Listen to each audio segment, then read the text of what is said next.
the fallen girl. Aged Kimchi finally decides to join in the battle. He heads straight for Reptile and lands in front of him. Reptile is stunned for more than one reason. Standing before him is a man who is cross-dressing as a fairy godmother. Reptile stares for a while, cause he doesn't know what to say. He doesn't know if he should address the weird fashion sense of this guy or not. Aged Kimchi breaks the silence and tells Reptile to stand down cause he doesn't want to fight him. Reptile calls Aged Kimchi out for wearing a ridiculous outfit and trying to give out orders. What the F will he even do if Reptile refuses? Aged Kimchi menacingly tells Reptile that he will wipe out his entire tribe. Reptile is the first to launch an attack, and while the weapon approaches Aged Kimchi, he thinks to himself that in the end, he wasn't even given a chance. This is his only option, so if it's his fate, he'll accept it. He will become the one who slays demons. Out of nowhere, Reptile is disarmed by the final boss, Demon Lord Kratos, with a pretty nasty kick. Aged Kimchi is speechless. What the helly? Reptile was kicked a few meters away by Kratos, who seems to be out of breath from running all the way here. But he manages to look up and sees Aged Kimchi just staring at him. Bro starts to freak out. Out of all places, he met him here. Reptile gets back up, and before he can reveal Kratos' identity as the Demon Lord, Kratos stomps him in the face to silence him. Is this guy trying to get the final boss slain this early in the game? Kratos continues to stomp the disobedient Reptile for invading the humans. He doesn't even give him a chance to explain. Kratos stops momentarily, looks at Aged Kimchi as if he is mentally asking him if it is enough. Then he returns to stomping Reptile. All Kratos wanted was for them to live peacefully, doing farming, and to live like no one knew they existed. He never asked Reptile to do any of this. He angrily tells Reptile that he doesn't even have to fight. All he had to do was to just eat and live, so why is he being so selfish? Mentally, Kratos hopes these actions will convince Aged Kimchi to let this slide and not go after the rest of the demons that he cares about. Aged Kimchi finally speaks. He tells Kratos that he knows him. Kratos stops and turns to look at Aged Kimchi. Aged Kimchi asks, "He is the Demon Lord, Kratos, isn't he?" Kratos starts to get scared that he starts to lose all color after realizing that he might be the first to kick the bucket here today. The demons nearby stop fighting after hearing that the Demon Lord himself has arrived. They see Kratos and Aged Kimchi talking, but luckily, they are far enough that they can't hear what they are talking about. Meanwhile, Kratos, who is clearly trembling in fear, tries to deny what Aged Kimchi is saying. He asks if Kratos is the name of a computer operating system. But Aged Kimchi is no fool. He didn't ask because he was clueless. It was a final confirmation. So bro better stop playing dumb. Kratos knows he has already figured it out and is absolutely sure. If he keeps spacing out, he's 100% getting hit first. So right now the best thing he can do is, he quickly charges towards Aged Kimchi. He places his hands on the ground. Aged Kimchi also seems ready for anything. Kratos then stabs his horns into the ground, to the shock of all the people around, both demons and humans. Wait, aren't these guys supposed to be fighting to the death? Kratos stands upside down in front of Aged Kimchi. Aged Kimchi just stares at his butt for a while, and he even starts to get confused. The demons around notice this, and they quickly assume it's the Demon Lord's new threatening pose meant to confuse his enemy. Aged Kimchi asking Kratos, what's the big idea here? What is he trying to do? Kratos tells Aged Kimchi that he is doing a grand bow. It's a gesture that expresses the utmost gratitude or apology, and that he, Demon Lord Kratos, truly and sincerely has no intentions of invading a human world. That snake of a subordinate marched out on his own, and he came rushing here to stop him. Aged Kimchi tells Kratos that he doesn't expect him to believe a demon's words, does he? The almighty demon, Lord Kratos, pleads for Aged Kimchi to believe him. He'll apologize 100 times, until these horns of his were down. But to the nearby demons around, the Demon Lord is using a threatening bull-like stance to tear up the ground, as expected of the Demon Lord. Seriously, The level of glazing that Kratos gets from the demons should be a crime. Even when he is begging for his life, it is considered evil. As Kratos is begging for his life, he thinks he must look pitiful and disgraceful. But if he doesn't do this, all the demons will die. So, as a responsible leader for the sake of his people, he'll gladly endure any humiliation. He recalls something like this from his past life, where a man who I think is his father bows down to beg another man. The man mocks his dad for begging on his knees, and he even threatens to mess up their Yelp ratings. His dad promises that the mistake will not happen again, so he should please forgive them just this once. He recalls how sad he was that day, but currently, he is in the same position. He begs aged Kimchi continuously.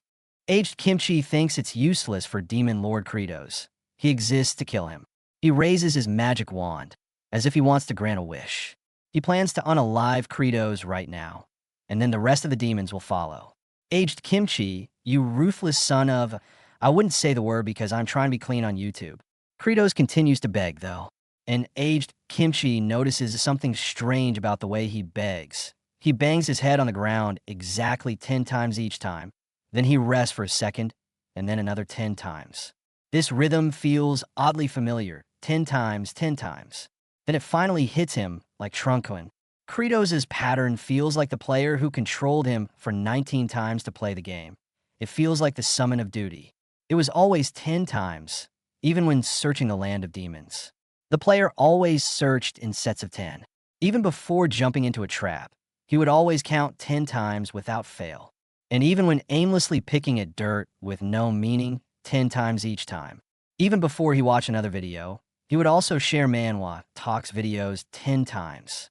Back to the story, Kratos tells aged Kimchi that he is extremely, absolutely sorry. He should please spare them. Well, that is something you never thought you would hear a demon lord say. Even aged Kimchi noticed that his speech pattern was uncharacteristic of a demon lord.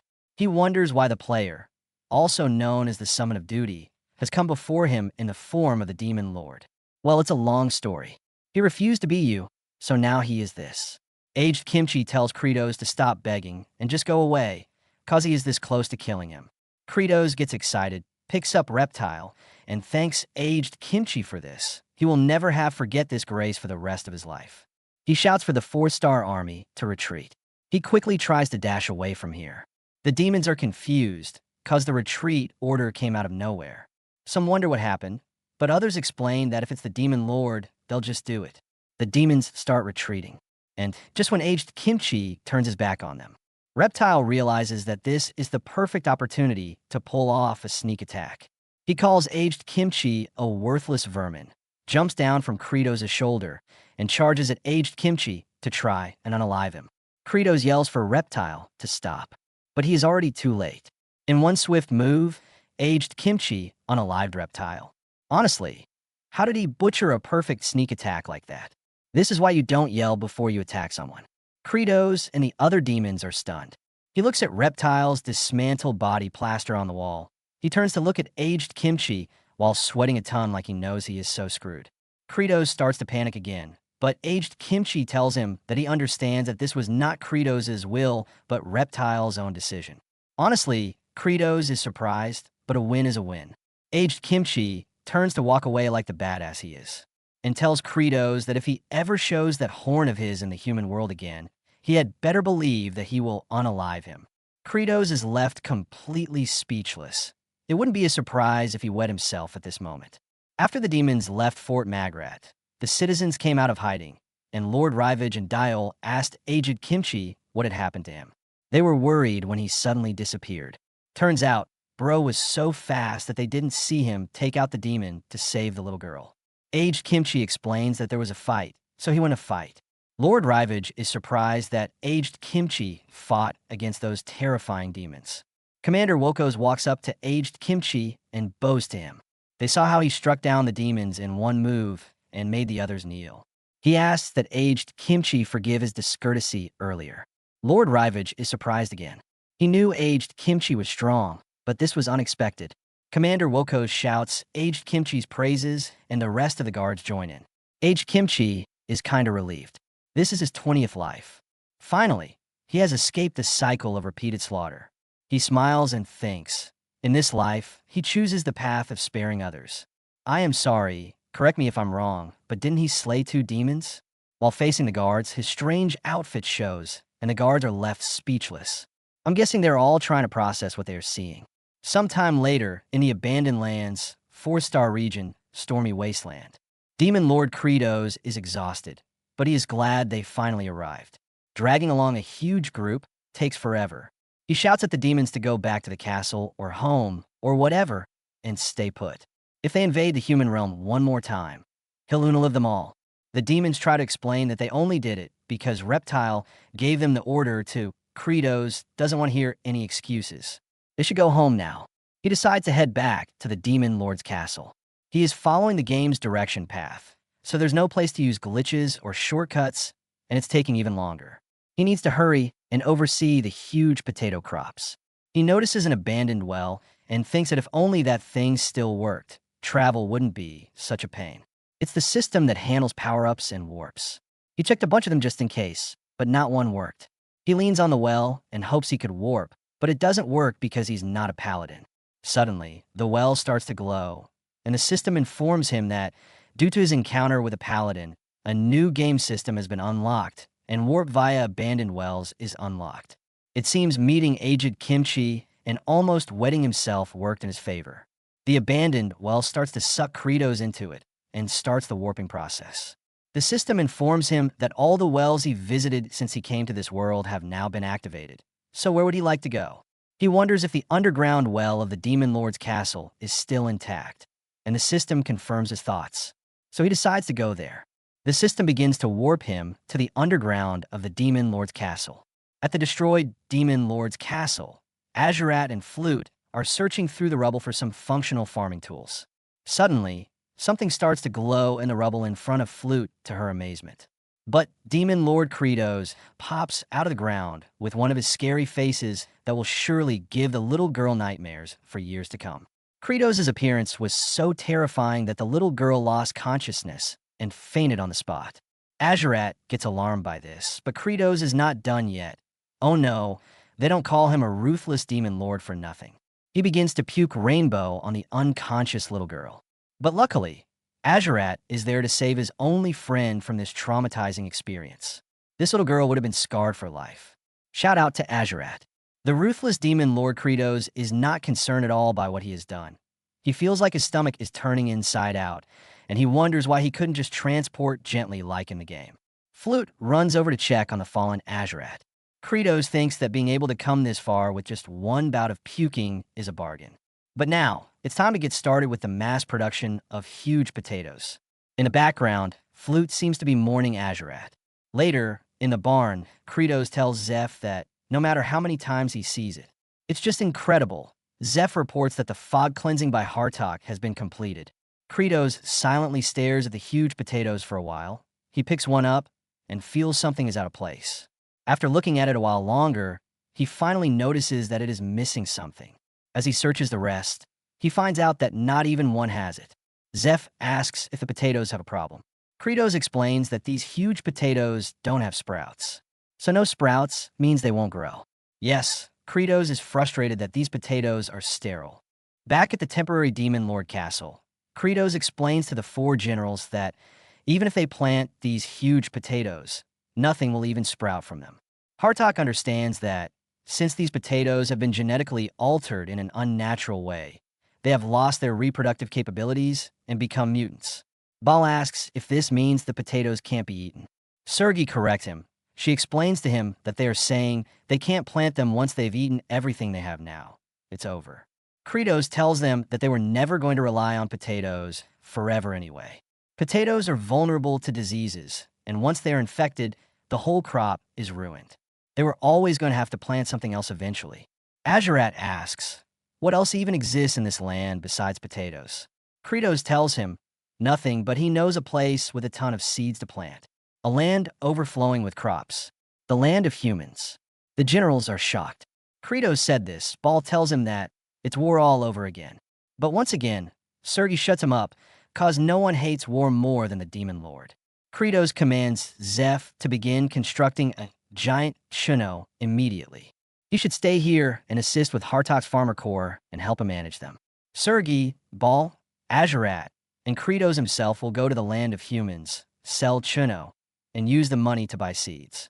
As long as they don't run into aged kimchi, it'll be fine, and even if they do, he's got a plan. Everyone is stunned at what Kratos said. Even Zeph tells him that he has lost his mind to think he can go to the human world to sell Chunos. Kratos asks Zeph for a reason why he should listen to his nonsense. Zeph explains his reasoning. The three great demon heavenly generals who were ordered to go look nothing like humans. He points out that one looks like a monster from a human's perspective, they're walking red flags. The other looks like a serial killer with impossible skin color. And the last one looks like a pale, hypothermia human octopus due to gastroenteritis. Wow, bro just dissed his superiors. How I wish I could do that. Zeph explains that if humans saw them, they'd definitely scream, they're demons, and attack them.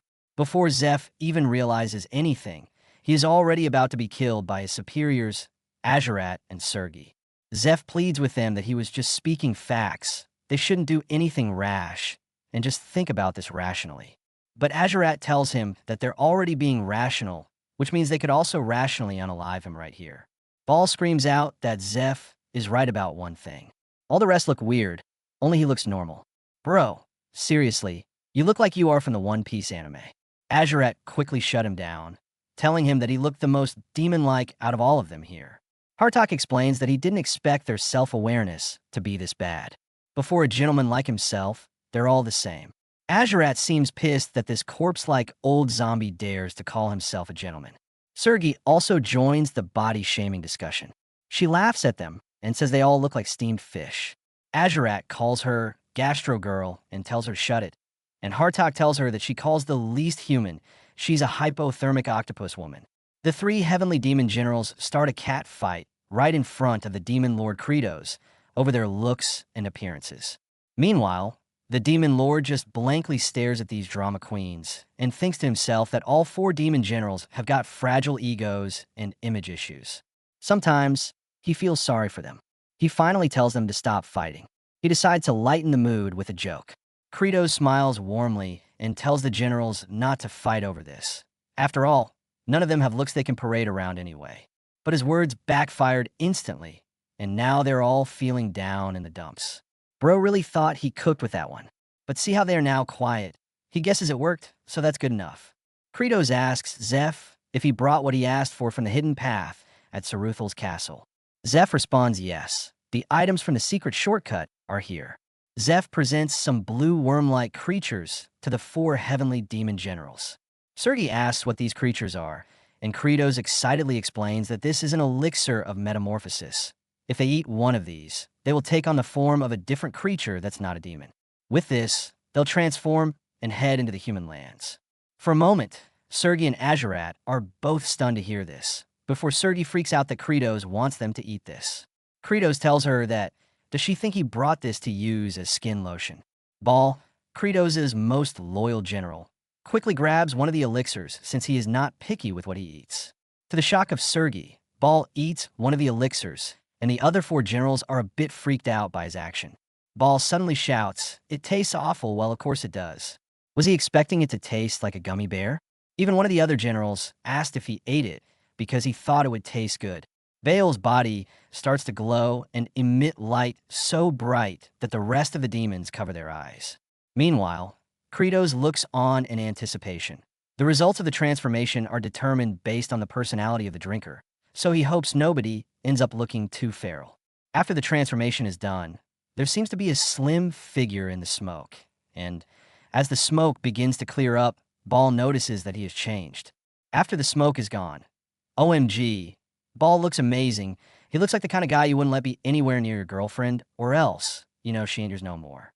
And from the look on Kratos' face, he is upset by how handsome Ball is.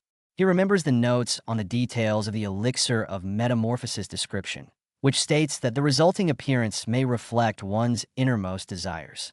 He realizes that, in Baal's head, his true self is someone handsome. Sergei, after seeing what happened to Ball, quickly grabs one of the elixirs and declares that the Demon Lord's order is absolute. But Kratos knows that she just wants to be beautiful. She eats the elixir. And finally, the big reveal, we are finally going to get the waifu we have been waiting for. Oh, never mind. She turned into an alpaca. Zeph holds the mirror to her face to show her new appearance, and she screams in disappointment. Trust me, girl, you are not the only one. The author is playing games with us. Apparently, all this is because Sergei's innermost desire is to become a warm-hearted demon. Ball holds Azurat's arms, and Demon Lord Kratos shoves the elixir into Azurat's mouth since they don't have time.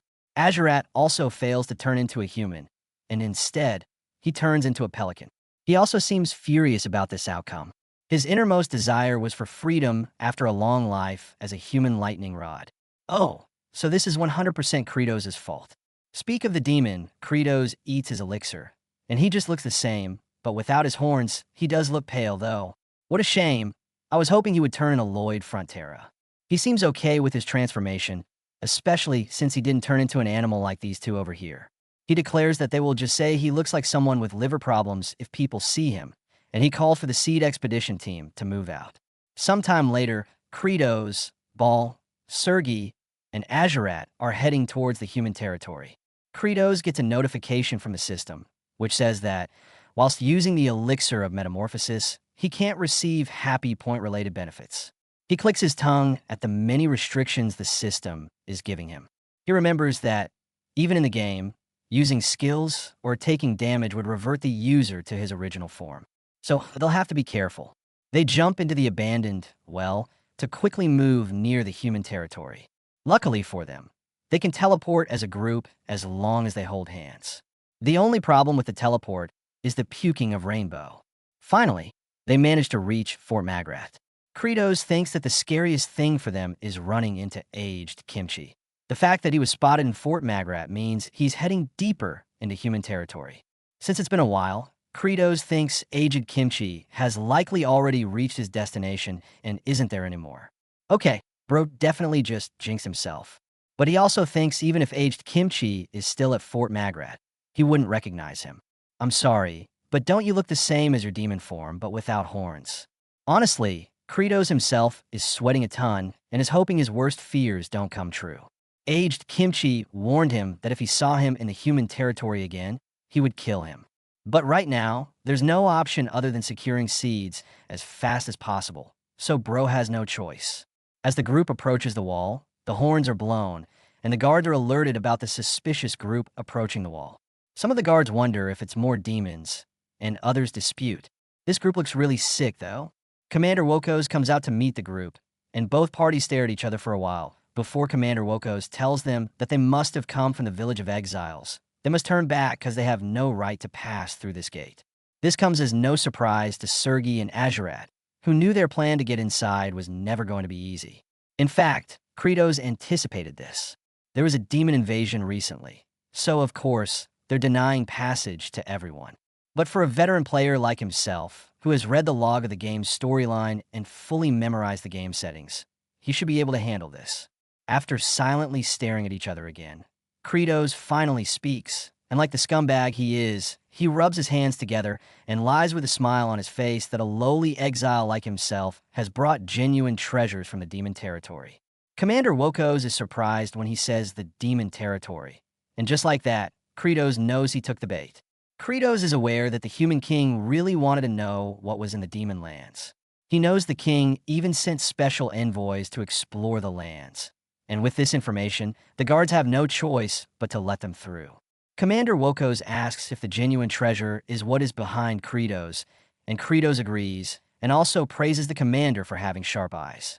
He points at both Sergei and Azurat as the captured beasts from within the demon lands, and says that their meat tastes absolutely amazing. The two are silent for a moment before it dawns on them that the sumbitch is about to give them away. Commander Wokos is confused as to why Kratos captured a live common beast like these two and is offering them to the king. Kratos is shocked to realize that, in this world based on medieval Europe, alpacas and pelicans are common. What kind of terrible story setting is this? Commander Wokos tells him to take his smelly and worthless beasts and go back immediately. Being called smelly and worthless hurts Sergei's pride, so she angrily shouts a word at the commander, to Kratos' surprise. The commander stares at her for a moment before becoming shocked that the alpaca spoke with such precise and clear pronunciation. Clearly, this isn't a normal alpaca. And just like that, Kratos finally sees his chance. He tells the commander that these creatures from the demon's land speak very clearly. In fact, the pelican beside him even has a juicy cry. He tells Azurat to make some noise, and when the bastard refuses, Kratos mercilessly plucks out his feathers, and the poor creature screams for its life. Commander Wokos immediately grants them permission to come in, and just in that, against all odds, the suspicious group has successfully gained entry into the human territory. The commander tells them that even if they have rare beasts, they're still descendants of the exiles, so they can't roam the royal territory freely. But fortunately for them, an envoy headed for the royal capital is staying nearby. They may accompany them. Kratos thinks this could be troublesome. Oh boy, you can't begin to imagine just how troublesome this will be for you. Sometime later, someone is telling Kratos that he arrived at a good time. They had nothing to show his majesty from the demon's land, and they were feeling ashamed. Rivage Azrahan introduces himself as the special envoy of the king and introduces his servant, Diol Frontura, to Kratos' group. Kratos nearly introduces himself as Kratos, but stops midway and calls himself by his previous life's name, Kim Jangcheol from the village of the exiles, and he introduces his subordinate Ball as his friend, named Bad Stench. Rivage is surprised that Kim Jangcheol is from the village of the exiles cause they've stayed in that village for months, but they've never seen them before. The guards around hear this, and Kratos knows that he is screwed. The guards point their weapons at the two and ask them to reveal their identities. Are they demons? Looks like the guards will unalive Kratos first before aged Kimchi can get to do it. But luckily for them, Diol comes in a clutch and saves the day.